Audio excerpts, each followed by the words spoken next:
വെറും 35 ദിവസം കൊണ്ട് ഹർദിക് പാണ്ഡ്യ ലക്ഷറി വാഹനങ്ങൾക്ക് വേണ്ടി ചെലവാക്കിയ എമൗണ്ട് എത്രയാണെന്ന് അറിയാമോ? 18 കോടി രൂപയ്ക്ക് മുകളിൽ. ഇവിടെ കോളടിച്ചിരിക്കുന്നത് മുൻ ഭാര്യയ്ക്കും പുതിയ സുഹൃത്തിനുമാണെന്ന് വേണമെങ്കിൽ പറയാം. ഇനിയുമുണ്ട് ചിലവാക്കിയ കോടികളുടെ കണക്കുകൾ.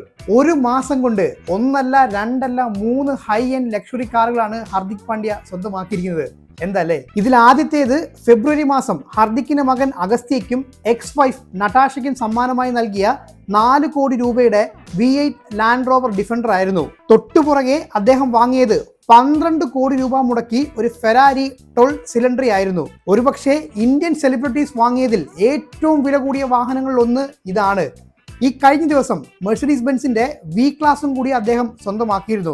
പക്ഷേ അത് അദ്ദേഹത്തിന്റെ സുഹൃത്ത് മഹേക ശർമ്മയ്ക്ക് സമ്മാനമായി വാങ്ങിയ കാറായിരുന്നു. ഇന്ത്യയിൽ ആദ്യമായി ഡെലിവറി ചെയ്ത V ക്ലാസും ഇതാണെന്നാണ് പറയുന്നത്. ഇനി ഇത് കൂടാതെ വേൾഡ് കപ്പ് സമയത്ത് വാങ്കഡെ സ്റ്റേഡിയത്തിൽ ഹർദിക്കിന്റെ ലേറ്റ് നൈറ്റ് പ്രാക്ടീസിന് സപ്പോർട്ട് ചെയ്ത 11 സ്റ്റാഫുകൾക്കും അദ്ദേഹം 10 ലക്ഷം രൂപ കൊടുത്തു എന്നും പ്രമുഖ മാധ്യമങ്ങൾ റിപ്പോർട്ട് ചെയ്തിട്ടുണ്ടായിരുന്നു. പക്ഷേ അത് 10 ലക്ഷമല്ല 10,000 രൂപയാണ് കൊടുത്തതെന്ന് മറ്റ് പ്രമുഖ മാധ്യമങ്ങളും റിപ്പോർട്ട് ചെയ്തിട്ടുണ്ടായിരുന്നു.